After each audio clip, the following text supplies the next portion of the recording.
சமீபத்தில் மறைந்த திரைப்பட இயக்குனர் திரு பாக்கியராஜ் அவர்களை பற்றி நிறைய செய்திகள் ஊடகங்களில் வந்துக்கிட்டே இருக்குது.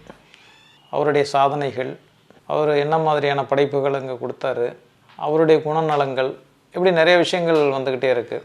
அதில் ஒரு பேட்டி ஒன்று வந்துச்சு, அதை பார்த்தோம். அது தன்னுடைய பூர்வீகத்தை பற்றி அதில் அவர் சொல்கிறார். பூர்வீகம் பற்றி அப்படின்னு சொன்னால், நாங்கள் தெலுங்கை சேர்ந்தவர்கள், தெலுங்கை தாய்மொழியாக கொண்டவர்கள். தெலுங்கில் கம்மாள நாயுடு அப்படிங்கிற தெலுங்கு தாய்மொழியாக கொண்டவர்கள் அப்படின்னு சொல்லிட்டு, அது பிரச்சனை இல்லை. அது ஒருத்தவங்க நாங்கள் எந்த மொழியாக இருக்கட்டும், எங்கேருந்து வந்தோம் அப்படிங்கலாம் சொல்லலாம், அதில் தப்பு கிடையாது. ஆனால் அதில் சொல்லிவிட்டு அவர் என்ன சொல்கிறாரு, முஸ்லீம்களுடைய ஆட்சி காலத்தில் படையெடுப்பு நடந்துச்சு. அந்த படையெடுப்பும் போது என்ன பண்ணிட்டாங்கன்னா பெண்கள் உடன்கட்டை ஏறி இறந்துட்டாங்க. ஏன் உடன்கட்டை ஏறினாங்கன்னு சொன்னால் முஸ்லீம்கள் தோற்கடித்ததுக்கு பிறகு அவங்க பெண்களை மானபங்கப்படுத்துவாங்க அப்படிங்கிற மாதிரி அந்த இதை அவர் பதிவு பண்ணுறாரு. இப்போ ஆந்திரா தான் பூர்வீகம் எல்லாத்துக்குமே, தெலுங்கு ஆளுகளுக்கு, கம்மவார்களுக்கெல்லாம் கம்மவார் நாயுடுன்னு சொல்றோம் இல்லையா? கம்மவார் நாயுடு, ஆமா சார். ஆமா, இதெல்லாம் ஆந்திரா தான் பூர்வீகம், அங்கிருந்து வந்தவங்க தான். சரிங்க சார். அங்க இருக்கும்போது இந்த முஸ்லீம்கள் படையெடுத்து வந்தாங்க இல்லையா? ஆமா சார், ஆமா சார். அப்ப பெண்களை காப்பாற்றுறதுக்காக ஆண்கள் ஃபைட்டுக்கு அவங்களோட எகென்ஸ்டா ஃபைட் பண்ணிருக்காங்க. Okay sir. அந்த படையெடுப்பு வந்தவங்க கிட்ட ஃபைட் பண்ணதுல இப்படி நிறைய பேர் உயிர் போயிடுது இல்லையா அங்க போய். அத உடனே இவங்க பெண்கள் உடன்கட்டை ஏறி இருக்காங்க. உடன்கட்டையோ? அப்படி உடன்கட்டை ஏறினவங்க நிறைய பேர். அதுல எங்க குலத்துக்கு மல்லின்னாருங்கிறது எங்க குலம். அதுக்கு லிங்கம்மாங்கிறது எங்களுடைய குலதெய்வம். லிங்கம்மா. அது வெங்கடசாமி நாயுடு, அவர் ஹஸ்பண்ட். ஓ, வெங்கடசாமி நாயுடு. இவங்க எல்லாம் உடன்கட்டை ஏறினதுனால இவங்களை இதா கும்பிட்டு இருக்கிற குலதெய்வமா இவங்க எல்லாம் உடன்கட்டை ஏறினவங்க. ஏற்கனவே பார்த்தீங்கன்னா முஸ்லீம்களை எதையாவது சொல்லி குறை சொல்லிட்டு இருக்கணும் ஒரு மனநிலை எல்லாத்தையுமே இருக்குது. இவர் எந்த ஒரு ஆதாரமும் இல்லாமல் முஸ்லீம் மன்னர்களுடைய ஆட்சியில் தான் பெண்களுக்கு இந்த மாதிரி பிரச்சனைகள் வந்துச்சு, அதனால் அவங்களுக்கு தங்களுடைய கற்பை காப்பாற்றிக்கிறதுக்காக வேண்டி அவங்க தற்கொலை பண்ணிக்கிட்டாங்க, உடன்கட்டை ஏறிட்டாங்க. மன்னர்கள், அதாவது மன்னர்கள், வீரர்கள் எல்லாமே போர்களில் இறந்து போடும்போது இருக்கிற பெண்கள் தங்களுடைய கற்பை காப்பாற்றிக்கிறதுக்காக தான் இது ஒரு வழக்கம் வட இந்தியாவில் இருந்துச்சு. ரஜபுத்திர பெண்கள் என்ன பண்ணுவாங்கன்னு சொன்னால், கற்பை காப்பாற்றிக்கிறதுக்காக தோல்வி அடைஞ்சதுக்கு பிறகு தற்கொலை பண்ணிக்கிறது ஒரு வழக்கம் வட இந்தியாவில் இருந்துச்சு. அது தமிழ்நாட்டுக்கோ அல்லது ஆந்திராவுக்கோ தென்னிந்தியாவுக்கோ இல்லை. இது இந்த தற்கொலை பண்ணிக்கிறது அல்லது உடன்கட்டை ஏறுது அப்படிங்கிற பழக்கம் இந்த மண்ணில் காலங்காலமாக இருக்குது. ஆனால் இவர் பர்டிகுலராக என்ன சொல்கிறாரு, முஸ்லீம்னே சொல்கிறார். முஸ்லீம்களுடைய ஆட்சி காலத்தில் முஸ்லீம்களுடைய படையெடுப்பு நடந்துச்சு. அந்த முஸ்லீம் படையெடுப்பு காலத்தில் பெண்கள் தற்கொலை பண்ணிக்கிட்டாங்க. அப்படி எங்கள் முன்னோர்களில் ஒருத்தவங்க தற்கொலை பண்ணிக்கிட்டதா அப்படிங்கிற மாதிரி இந்த ஒரு கதையை அவர் சொல்கிறாரு. இப்போ இதை எடுத்து என்ன சொல்கிறாங்க, முஸ்லீம்கள்னாலே முஸ்லீம் மன்னர்கள் ஆட்சி பண்ணதுக்கும் நமக்கும் சம்மந்தமே கிடையாது. இப்போ மன்னர்கள் ஆட்சி பண்ணாங்க, முஸ்லீம் மன்னர்கள் வந்தாங்களே, அவங்களுக்கு நம்ம எந்த வகையிலும் உறவினர்களும் கிடையாது. ஆனால் அவர்களுடைய நோக்கம் என்னவாக இருக்குன்னு சொன்னால், யாரோ ஒரு முஸ்லீம் செய்யறதுக்காக இங்கே இன்றைக்கி இருக்கிற முஸ்லீம்கள்லாம் பதில் சொல்லி ஆகணும் அப்படிங்கிறத நம்மளை வெறுப்பேற்றுறதுக்காக வேண்டி அவங்க பயன்படுத்திக்கிட்டு இருக்காங்க. இந்த வார்த்தையை அவர் சொல்லியிருக்க வேண்டிய அவசியம் கிடையாது. அவர் ஒரு நல்ல திரைப்பட கதாசிரியர், இயக்குனர், அதெல்லாம் நம்ம அவரை குறை சொல்லலை. நம்ம அதுக்குள்ளே போகல, திரைப்படங்கிறதுக்கு நமக்கு சம்மந்தம் கிடையாது, அதை பற்றி நம்ம கேள்வி கேட்கவும் இல்லை. ஆனால் போகிற போக்கில் முஸ்லீம்களை பற்றி ஒரு தவறான, அதாவது எந்த ஆதாரமும் இல்லாத ஒரு குற்றச்சாட்டு சொல்லிட்டு போகிறதுனால தான் நம்ம பதில் சொல்ல வேண்டியதாக இருக்குது. ஏன்னா அவர் சொன்னதோடு முடிஞ்சிருந்தால் பரவாயில்ல, அதை எடுத்து ஒவ்வொருத்தவங்களும் பார்த்தீங்களா, அந்த துலுக்கநூலில் விட்டாலே இதுதான் வெளிப்படையாகவே ஒரு ஆள் பேசுகிறார், விட்டா இப்படி தான் நடக்கும் அப்படின்னு சொல்லிட்டு. இதை பேசுகிறோம் ஒரு பேராசிரியர். ஆக அவங்க நம்மளை குறை சொல்கிறதுக்கு, திட்டுவதற்கு ஒரு சூழ்நிலையை உருவாக்கி வச்சுட்டு போனதாக தான் இந்த பேட்டி நமக்கு தெரியுது. அதனால தான் நம்ம அதுக்கு ஒரு பதில் சொல்ல வேண்டிய அவசியம் இருக்குது. நிறைய பேர் கேட்குறாங்க, நீங்கள் வரலாறுலாம் சொல்கிறீங்களே, அது நடந்தது உண்மையா? இப்போ முஸ்லீம்கள்லாம் இப்படி தான் இருப்பாங்களா? முஸ்லீம் மன்னர்கள்லாம் இப்படி தான் இருந்தாங்களா? எப்படின்னு ஒரு கேள்வி நம்மகிட்ட கேட்குறாங்க. உண்மை என்னன்னு சொன்னால், டெல்லியில் சுல்தான்களுடைய ஆட்சி நடந்த போது தென்னிந்தியாவை பொறுத்தளவுக்கு, தென்னிந்தியாங்கிறது ஆந்திரா, கேரளா, தமிழ்நாடு இதெல்லாம் சேர்ந்தது தான் தென்னிந்தியா. நான் ஏற்கனவே சொல்லியிருக்கேன், தென்னிந்தியாங்கிறது வடமொழியில் டெக்கான் அப்படின்னு சொல்லுவாங்க. அதாவது இங்கிலீஷில் டெக்கான்னு சொல்லுவாங்க, தமிழில் தக்கானம்னு சொல்லுவாங்க. இது ரெண்டுமே தக்ஷின் அப்படிங்கிற வடமொழி வார்த்தையிலேருந்து வந்துச்சு. தக்ஷின் அப்படின்னா தெற்குன்னு அர்த்தம். தக்ஷின் பாரத் அப்படின்னு சொல்லுவாங்க, இப்போவும் கூட தக்ஷிண பாரத் அப்படின்னு சொல்லுவாங்க. தக்ஷிண பாரத்னா தெற்கு இந்தியா, தென்னிந்தியான்னு அர்த்தம்.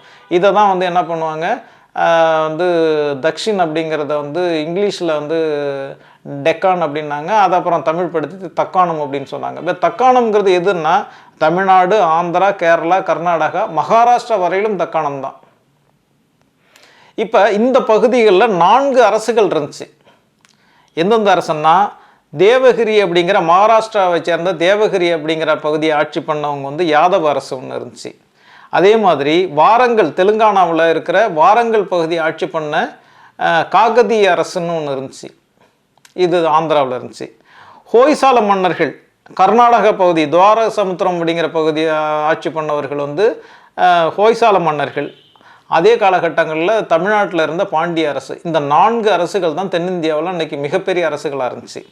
இதில் இவர் சொல்கிற அந்த கம்மாவா நாயுடு அப்படிங்கிறவங்க வந்து காக்கத்திய அரசை சேர்ந்தவர்கள், தெலுங்கு, இன்றைக்கி இருக்கிற தெலுங்கானா, பழைய ஆந்திரா, இவங்க வந்து காக்கத்தியர்கள்.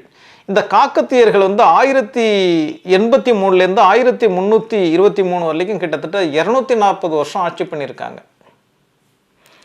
இந்த காக்கத்தியர்கள் தான் இவங்க, இந்த வம்சத்தை சேர்ந்தவர்கள் தான் அப்படின்னு சொல்லிட்டு ஒரு பாக்கியராஜ் அதில் சொல்லிட்டு போகிறார். இப்போ இந்த காலகட்டங்களில் முஸ்லீம் படையெடுப்பு எங்கே நடந்துச்சு, இதில் யார் தோல்வி அடைஞ்சா, இதில் யார் தற்கொலை பண்ணிக்கிட்டா, உடன்கட்டை ஏறி இறந்தவங்க யார், இதுதான் நம்ம இங்கே பேச போகிறோம். ஏன்னா அவர் சொல்லிட்டு போயிட்டார் ஒரு குற்றச்சாட்டு, நம்ம யாரையும் குற்றச்சாட்டு சொல்லலை. அவர் சொன்ன ஒரு குற்றச்சாட்டை நம்ம மறுக்கிறோம்.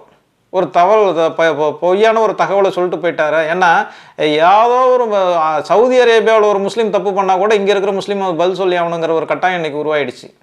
முஸ்லீம்னாலே இப்படி தான் இருப்பான் அப்படின்னு சொல்லிட்டு எல்லாத்தையும் சொல்லிட்டு நம்மள்ட்ட சம்மந்தப்படுத்தி சொல்கிறதுனால நமக்கு அது பதில் சொல்ல வேண்டியது அவசியமாக இருக்குது. இப்போ காக்கத்தியர்கள் ஆட்சி அப்படின்னு சொல்கிறோம். இந்த காக்கத்தியர்கள் ஆட்சி காலத்தில் டெல்லியில் ஆட்சி பண்ணவங்க யாருன்னா அலாவுதீனுக்கு, கில்ஜியினுடைய வம்சம், அலாவுதீன் கில்ஜியினுடைய ஆட்சி காலம். இந்த காக்கத்தியர்கள் வந்து இந்துக்களும் கிடையாது. அவங்க ஆரம்பத்தில் வந்து சமண மதத்தை சேர்ந்தவர்கள், அதுக்கப்புறம் தான் அவங்க வந்து சைவத்துக்கு மாறுறாங்க. இவங்க சொல்கிற மாதிரி நாங்கள் வந்து இந்து மதத்தை வந்து காப்பாற்ற வந்தவங்க அப்படின்லாம் இன்றைக்கி நிறைய கதை சொல்லிகிட்டு இருக்காங்க. அவங்க சைவர்கள் தான்.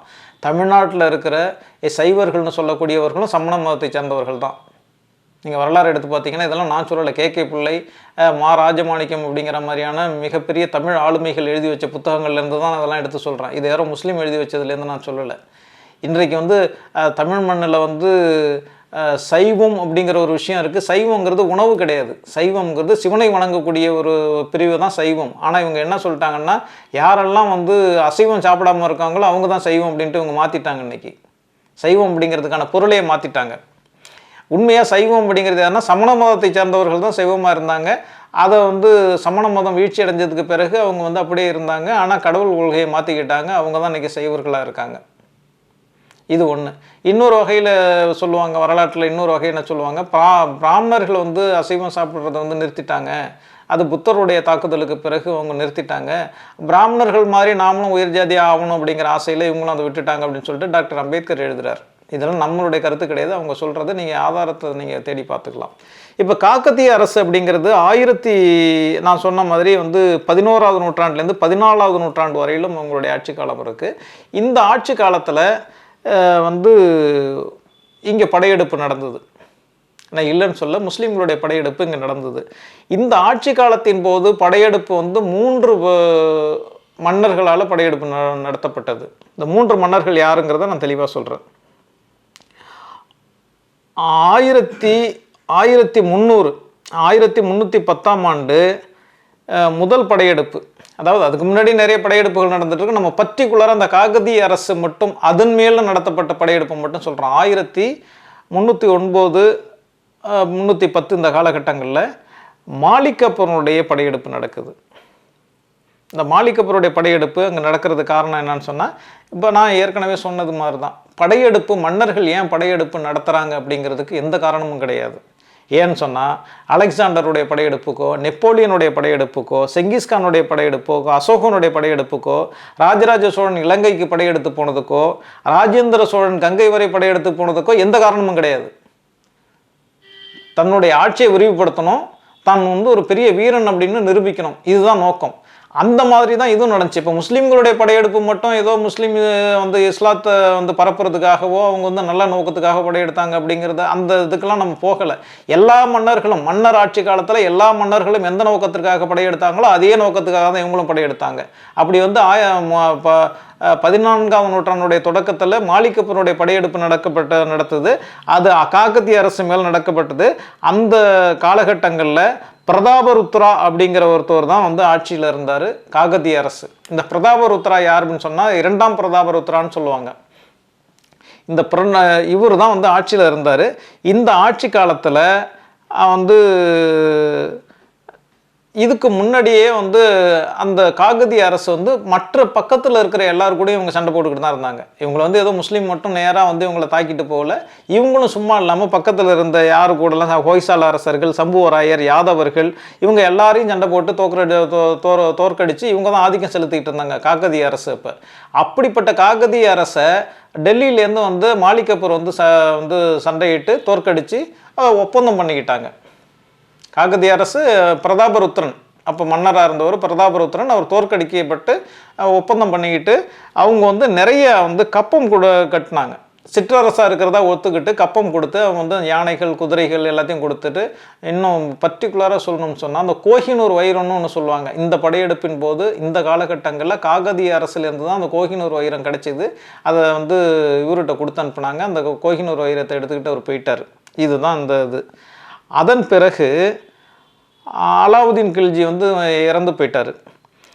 அலாவுதீன் கில்ஜி, அதாவது அலாவுதீன் கில்ஜியினுடைய போர்ப்படை தளபதியாக தான் மாலிகப்பூர் வர்றாரு. மாலிகப்பூர் வந்து அந்த தோற்கடித்ததுக்கு பிறகு அவங்க வந்து அவங்களுடைய பேரரசை இவங்க வந்து ஏற்றுக்கிட்டு உங்களுடைய சிற்றரசாக நாங்கள் இருக்கிறோன்னு சொல்லிட்டு கப்பம் கட்டுறோம்னு ஒத்துக்கிட்டாங்க.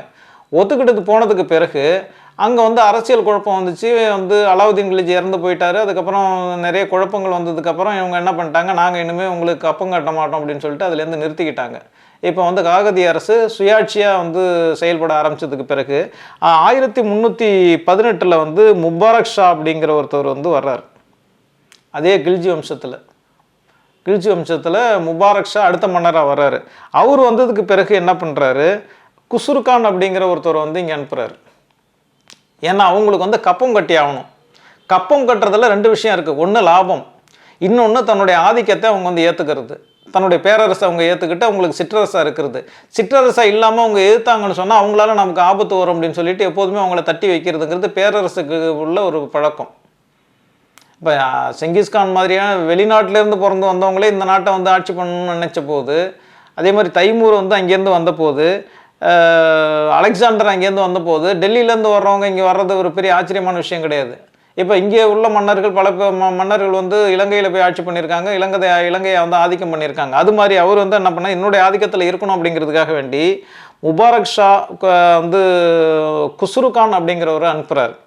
இது வந்து 1318 இப்போவும் வந்து என்ன பண்ணுறாங்கன்னா சண்டை நடக்குது. சண்டையில் வந்து இதே மன்னர் தான், யார், பிரதாபருத்ரா வந்து தோல்வி அடைகிறாரு. தோல்வி அடைஞ்சு இப்பவும் என்ன பண்ணுறாரு, கப்பம் கொடுக்குறாரு. ஒரு 100 யானை, 12,000 குதிரைகள், 5 மாவட்டங்கள் இதெல்லாம் கொடுத்து காம்ப்ரமைஸ் ஆகி நாங்கள் இனிமேல் கப்பம் கட்டுறோம் அப்படின்னு சொல்லிட்டு ஒத்துக்கிறாரு. ஓகே, முடிஞ்சு போச்சுங்களா? 2வது தடவையும் தோல்வி அடைஞ்சிட்டாங்க. இந்த 2 தடவை தோல்வி அடைஞ்ச போது 2 மன்னர்கள், முதல்ல படையெடுத்து வந்தவர் மாலிகப்பூர், 2வது படையெடுத்து வந்தவர் குசுருக்கான். இப்போ 2 பேரும் வந்துட்டாங்க. 2 பேரும் வந்து 2 படையெடுப்புலையுமே வந்து காகதிய மன்னர் பிரதாபருத்ரன் தோல்வி அடைஞ்சார். இதில் யாரும் இறந்து போகல. முற்றுகை நடந்தது, சண்டையும் நடந்துச்சு. மிகப்பெரிய முற்றுகை ஆகிறதுக்கு முன்னாடியே அவங்க வந்து சரண்டர் ஆகிட்டாரு, கப்பம் கட்டுறன்னு ஒத்துக்கிட்டாரு. இதில் யாரும் இறந்து போகல. யாருமே இறந்து போகாத, யாரும் வந்து தீக்குளிக்க வேண்டிய அவசியமும் கிடையாது. மன்னர் உயிரோடு தான் இருக்கிறாரு. 3வது படையெடுப்பு இப்போ என்ன ஆச்சுன்னு சொன்னால், கில்ஜி வம்சமே முடிஞ்சு போச்சு. கில்ஜி வம்சம் முடிஞ்சதுக்கப்புறம் துக்ளக் வம்சம் வந்துருச்சு. இப்போ துக்ளக் வம்சம் வந்ததுக்கு பிறகு முகமது கியாசுதீன் துக்ளக் அப்படிங்கிறவர் ஆட்சிக்கு வர்றாரு. கியாசுதீன் துக்ளக் வந்ததுக்கு பிறகு தன்னுடைய மகனை வந்து இந்த நம்மளுடைய ஆதிக்கத்தில் வந்து கில்ஜி வம்சத்தில் எதெல்லாம் நம்மளுடைய கட்டுப்பாட்டில் இருந்துச்சோ அந்த தேசங்கள்லாம் நம்ம ஒழுங்காக வந்து கப்பம் கட்டுறாங்களான்னு அவங்க இப்போ தேடி பார்க்கும்போது வந்து காகதிய அரசு நமக்கு கப்பம் கட்டல, மற்ற அரசுகளுக்கும் சென்றடைஞ்சு, நம்ம அதெல்லாம் நம்ம எடுத்துக்கலாம். அது சொன்னோம்னா அது பெரிய வரலாறாக போங்கிறனால நம்ம கரெக்டாக வந்து இதை மட்டும்தான் அவர் எதை சொன்னாரோ அதை மட்டும்தான் நம்ம எடுத்துக்கிறோம். இப்போ காகதிய அரசு வந்து நமக்கு வந்து கப்பம் கட்டல, அவங்க வந்து வாரங்கள்லேருந்து நமக்கு கப்பம் வரல அப்படின்னு சொன்னோன்னா, சரி நீ போய் படையெடுத்து வா அப்படின்னு சொல்லிட்டு 1323 உலுக்கான் அப்படிங்கிறவர் இங்கே படையெடுத்து வர்றாரு. இந்த உலுக்கான் வேற யாரும் கிடையாது, அவர் தான் முகமது பின் துக்ளக்கு. ஆட்சி வந்ததுக்கு பிறகு அவருக்கு பேர் வந்து முகமது பின் துக்ளக்கு. ஆட்சிக்கு வர்றதுக்கு முன்னாடியே அவருக்கு பேர் உலுக்கான். அவர் படையெடுத்து வர்றாரு. இந்த படையெடுப்பு வந்து 1323 நடந்துச்சு. இப்போ இந்த படையெடுப்புக்கு பிறகும் வந்து வர்றாங்க, வந்து 2 பேருக்கும் சண்டை வருது. இந்த சண்டையில் வந்து இந்த சண்டையில் தான் என்ன பண்ணுறாங்கன்னு சொன்னால், இனிமேல் இவரை விடக்கூடாது, ஏற்கனவே வந்து ஒப்பந்தம் பண்ணிக்கிட்டு நான் வந்து உனக்கு வந்து ஒழுங்காக கப்பம் கட்டுறேன்லாம் சொல்லிக்கிட்டு திரும்ப நாங்கள் வந்து இனிமேல் கப்பம் கட்ட மாட்டேன்ட்டு 2 முறை இவர் சொல்லிட்டாரு, இனிமேல் இவரை விடக்கூடாதுன்னு சொல்லிட்டு அரெஸ்ட் பண்ணி அழைச்சிட்டு போகிறாங்க. யாரை? காகதிய மன்னர் அரெஸ்ட் பண்ணி டெல்லிக்கு அழைச்சிட்டு போகிறாங்க. இப்படி டெல்லிக்கு இப்போ உள்ள மாதிரியெல்லாம் இப்போ ட்ரெயின் பஸ் எல்லாம் இப்போ கிடையாதுங்கிறதுனால இவங்க வந்து அந்த ஒட்டகங்கள், குதிரைகள் இதில் தான் போகணும். இப்படி போகும்போது போகிற வழியிலே வந்து ஒரு 4 மாத காலம் வந்து, ஏன்னா இப்போ நேராக போக மாட்டாங்க, அவங்க வந்து படையெடுப்பு, அங்கே வந்து விருந்து சாப்பிட்றது, இப்படி வந்து தங்கி போகும்போது நர்மதா ஆற்றங்கரை பகுதியில் போய் அவங்க வந்து ஒரு டென்ட் போட்டு குடியிருக்கும் போது அங்கே வந்து இந்த பிரதாபருத்ரா இறந்து போயிடுறாரு. சில வரலாற்று ஆசிரியர்கள் என்ன பண்ணுறாங்க, இவர் வந்து அவமானப்பட்டு தற்கொலை பண்ணிக்கிட்டாங்க, ஆற்றுல விழுந்து தற்கொலை பண்ணிக்கிட்டாருன்னு சொல்கிறாங்க. இந்த 3 படையெடுப்புகள் தான் இந்த மண்ணில் நடந்தது. ஓகே, இப்போ இவங்க சொன்ன மாதிரி முஸ்லீம்கள் படையெடுப்புனால தான் இந்த இதெல்லாம் நடந்துச்சு. அப்போ முஸ்லீம்கள் மோசமானவர்கள்ங்கிறதுனால அந்த பெண்கள் வந்து அவங்களால பாதிக்கப்பட்டக்கூடாது, தங்களது கற்புக்கு வந்து எந்த பங்கமும் வந்துடக்கூடாது அப்படிங்கிறதுக்காக தற்கொலை பண்ணிக்கிட்டாங்க. இதுக்கு தான் உடன்கட்டை அப்படின்னு பேர். உடன்கட்டை ஏறி கணவன் இறந்து போனோடனே அவங்க வந்து தற்கொலை பண்ணிக்கிட்டாங்க அப்படின்னு அவர் வந்து சொன்னார். இப்போ இதில் மிக முக்கியமான ஒரு செய்தி என்னன்னு சொன்னால், நான் சொன்ன 3 படையெடுப்புகள் நடந்தது. 3 படையெடுப்புகளில் முதல் படையெடுப்பு மாலிக் கஃபூருடைய படையெடுப்பு, 2வது படையெடுப்பு குஸ்ரு கான், 3வது படையெடுப்பு உலுக்கான். இந்த 3 பேரில் முதல் 2 பேருமே இந்துவாக இருந்து முஸ்லீம் ஆனவங்க. மாலிக் கஃபூர் பிறப்பால் இந்து, மாலிக் கஃபூர் வந்து பிறப்பால் இந்து, வந்து மராட்டிய இனத்தை சேர்ந்த 94 இனங்கள்னு சொல்லுவாங்க. மராட்டிய இனம்னு சொன்னால் அதில் 94 உட்பிரிவுகள் இருக்குது. ஒரு பேக்வேர்டு கம்யூனிட்டி, இப்போ சொன்னால் ஒரு பேக்வேர்டு கம்யூனிட்டி. அவங்க வந்து சாதாரண விவசாயம் செய்யக்கூடிய ஒரு பேக்வேர்டு கம்யூனிட்டி. அதில் ஒரு பிரிவை சார்ந்தவன் தான் சந்தராம் அப்படிங்கிற ஒரு இளைஞன். இந்த இளைஞன் வந்து காம்பே அப்படின்னு ஒரு பகுதி இருக்குது குஜராத்தில். மராட்டிய இனத்தை சேர்ந்தவன், ஆனால் அவன் இருந்தது வந்து குஜராத்தில் காம்பே அப்படிங்கிற பகுதியில் குவாஜா அப்படிங்கிற ஒரு முஸ்லீம் வணிகர் ஒருத்தர் இருக்கார். அந்த வணிகர்கிட்ட விலை கொடுத்து வாங்கி அந்த வணிகர் வந்து ஒரு அடிமையாக வச்சுருக்கார் வீட்டு வேலைக்காக. அவனை வந்து 1000 தினார் விலை கொடுத்து வாங்கினதா சொல்கிறாங்க. அதுக்காக அவனை வந்து ஹசர் தினாரி அப்படின்னே சொல்கிறாங்க அந்த சந்திராமை. இந்த சந்திராமை தான் என்ன பண்ணுறாங்க, நஸ்ரத் கான் அப்படிங்கிற ஒருத்தர் வந்து படையெடுத்து வர்றாரு. எங்கே படையெடுத்து வர்றாரு? இந்த காம்பே அந்த குஜராத்துக்கு படையெடுத்து வர்றார். இந்த குஜராத்துக்கு படையெடுத்து வரும்போது இந்த இளைஞனை பார்த்து இந்த இளைஞனை வந்து அவங்க கைப்பற்றி அழைச்சிட்டு போயிடுறாங்க. ஒரு அடிமையாக தானே இருக்கிறான், கைப்பற்றி அழைச்சிட்டு போகிறாங்க. இந்த இளைஞன் தான் அலாவுதீன் கில்ஜியினுடைய அரண்மனையில் போர் வீரனாக போய் தங்கியிருக்கிறான். இப்படி போர் வீரனை தங்கும்போது அந்த வந்து அவனுடைய திறமைகளை பார்த்து அவங்கள வந்து கொஞ்சம் கொஞ்சமாக இது பண்ணுறாங்க. அந்த காலகட்டங்களில் 1305 1306ஆம் ஆண்டு அந்த காலகட்டங்களில் மங்கோலியர்கள் வந்து படையெடுத்து வர்றாங்க டெல்லிக்கு. அப்படி மங்கோலியர்கள் படையெடுத்து வரும்போது அந்த அவங்களை எதிர்க்கக்கூடிய படையில் இந்த மாலிக் கஃபூர் அனுப்பி வைக்கிறாங்க. அதில் இவனுடைய படை நடத்துகிற அந்த விதத்தை பார்த்து இவனை தளபதி ஆக்குறாங்க. இப்படி தளபதியாகி அதன் பிறகு தான் இந்த டக்கான், அதாவது இன்றைக்கு இருக்கிற அந்த தக்காணத்தின் மீது படையெடுப்பு நடத்தும் போது இந்த மாலிக் கஃபூர் வந்து சரியான வீரன் தான், இவன் அனுப்புனா நல்லாயிருக்கும், இவன் வந்து இந்த ஜெயிச்சிரும் அப்படின்னு சொல்லிட்டு தான் அந்த மாலிக் கஃபூர் அனுப்புகிறாங்க. ஆக மாலிக் கஃபூர் அப்படிங்கிற அந்த இளைஞன் வந்து இயல்பாகவே வந்து பிறப்பால் வந்து இந்து. அவன் வந்து மதவெறியோடதெல்லாம் இங்கே வந்து கோயிலில் இடிச்சா அப்படிங்கிறதெல்லாம் வந்து இட்டுக்கட்டப்பட்ட பொய். அதாவது ஒரு முஸ்லீம் ஆகிட்டா உடனே வந்து அவனுக்கு மதவெறி எங்கேருந்து வந்துடும்னு தெரியல. கிட்டத்தட்ட 25 வருஷம் 30 வருஷமாக வந்து இந்துவாக இருந்தான், 20-25 வருஷமாக இந்துவாக இருந்தோன்னா ஒரு 4-5 வருஷத்தில் வந்து ஒரு 4 வருஷம் 5 வருஷம் வந்து முஸ்லீம் ஆன உடனே அவனுக்கு அந்த மதவெறி அந்த ரத்தத்திலே ஊறி போச்சுன்னா எப்படி ஊறும் ரத்தம்? ஆக இது ஒரு இட்டுக்கட்டப்பட்ட பொய்.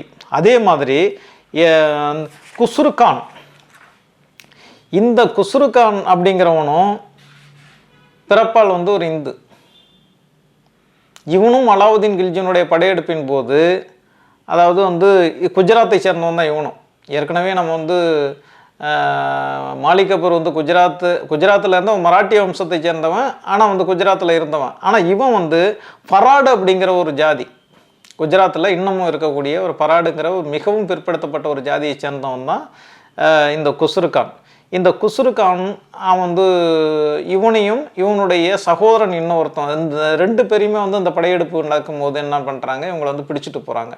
என்னப்போ இவங்க ஏதோ ஒரு காரணம் இருக்கும். இவங்க ஏன் வந்து ஒரு மன்னர் மீது ஒரு நாட்டின் மீது படையெடுத்தவர்கள் ஏன் இந்த இளைஞர்கள்லாம் பிடிச்சிட்டு போகிறாங்கன்னா, இந்த இளைஞர்கள் வந்து அந்த அரண்மனையிலையோ அல்லது ஏதோ ஒரு முக்கியமான இடத்துல இருந்திருப்பாங்க. அதனால் அவங்க கைது செய்யப்பட்டு கொண்டு போகிறாங்க. இவங்க போனதுக்கு பிறகு என்ன பண்ணுறாங்க, அந்த அரண்மனையில் போயிட்டு நாங்கள் வந்து உங்களோட சேர்ந்துக்கிறோம் அப்படின்னு சொல்லிட்டு அவங்களுடைய அந்த இதை ஈடுபாடாகி அவங்க இஸ்லாத்தை ஏற்றுக்கிறாங்க. அந்த குஸ்ருகானுடைய பேர் வந்து ஹசன், அவனுடைய தம்பி பேர் வந்து ஹிசாமுதீன். இந்த அண்ணன் தம்பி 2 பேருமே வந்து இஸ்லாத்தை ஏற்றுக்கிட்டு முஸ்லீமாகவே ஆயிட்டாங்க. ஆனால் கடைசி வரலைக்கும் வந்து வந்து மாலிக் கபூர் வந்து இஸ்லாத்தில் வந்து உறுதியாக இருந்தார். ஆனால் குஸ்ருகான் அந்த மாதிரி இல்லை. பேரளவுக்கு இஸ்லாத்தை ஏற்றுக்கிட்டானே தவிர கடைசி வரைக்கும் அவன் செஞ்சது எல்லாம் இஸ்லாத்துக்கு எதிரான காரியங்கள் மட்டும்தான். எந்த அளவுக்கு முஸ்லீம்களுக்கு எதிராக இருந்தான்னு சொன்னால், அலாவுதீன் கில்ஜியினுடைய காலகட்டத்துக்கு பிறகு, அதாவது குஸ்ருகான் அங்கே வர்றான். முபாரக் ஷா தான் வந்து அப்போ வந்து அங்கே மன்னராக இருக்கிறான். முபாரக் ஷாவுக்கு தெரியாமலேயே வந்து கிட்டத்தட்ட 30,000 பேர்களை கொண்ட இந்து படையை வந்து உருவாக்குறாங்க. தன்னை ஒரு முஸ்லீம்னு காட்டிக்கிட்டு ஒரு இந்து படையை உருவாக்கி இந்த ஆட்சி அதிகாரத்தை நம்ம கைப்பற்றணும் அப்படிங்கிறதுக்காக ஒரு முயற்சி பண்ணுறான். இது தெரிஞ்சு போய் கடைசியில் வந்து கொலை செய்யப்படுறான், அது வேறு விஷயம். ஆனால் அவன் வந்து இடையில வந்து ஒரு 2 மாத காலம் அவன் கையில் ஆட்சி இப்போ அதிகாரம் வருது. என்னப்போ அவன் வந்து ஒரு மதவெறியன், குஸ்ருகான் வந்து ஒரு மதவெறியோட இங்கே வந்து சண்டை போட்டான்னு சொல்கிறான். அவன் எப்படி மதவெறியாக இருக்க முடியும்? உண்மையிலேயே அவன் மதவெறியன்னா அவன் இந்து மதவெறியனாக தான் இருந்திருக்கான். அவனுடைய வரலாறு தான். எதை வச்சு சொல்கிறேன்னு சொன்னால், அவனுடைய ஆட்சி காலம் வந்து ஒரு 2 மாதம் வந்து குஸ்ருகானுடைய ஆட்சி அங்கே நடந்துச்சு. அந்த ஆட்சி போது என்ன பண்ணாங்க, குரானுடைய பிரதிகளை கொண்டு வந்து அரண்மனையில் அடுக்கி வச்சு அதன் மேலே புரோகிதர்களை உட்கார வச்சு புரோகிதம் பண்ண வச்சான். இது குஸ்ருகானுடைய வரலாறு படிக்கிறவங்களுக்கு பதிவு பண்ணப்பட்ட ஒரு வரலாறு இது. ஆக இந்த வரலாறுகளை எல்லாம் படிக்காமல் தெரியாமலேயே என்ன சொல்கிறாங்க, வந்து முஸ்லீம்களுடைய படையெடுப்பு நடந்துச்சு, முஸ்லீம்களுடைய படையெடுப்பு நடந்தது இந்துக்களுக்கு பெரிய ஆபத்தாக வந்துச்சு அப்படின்லாம் சொல்கிறாங்க. இந்த 2 பேருக்கு பிறகு 3ஆவதாக வந்தவர் தான் உலுக்கான். இந்த உலுக்கான் அப்படிங்கிறவர் தான் முகமது பின் காசிம். அவர் வந்து மத சகிப்புத்தன்மை உள்ளவர் அப்படின்னு தான் சொல்லுவாங்களே தவிர அவர் மதவெறியராக எந்த ஒரு வரலாற்று ஆசிரியரும் சொல்லல. அவர் மெத்த படித்தவர். இந்திய மன்னர்கள்லேயே வந்து அதிகம் படித்தவர் வந்து முகமது பின் துக்ளக்கு.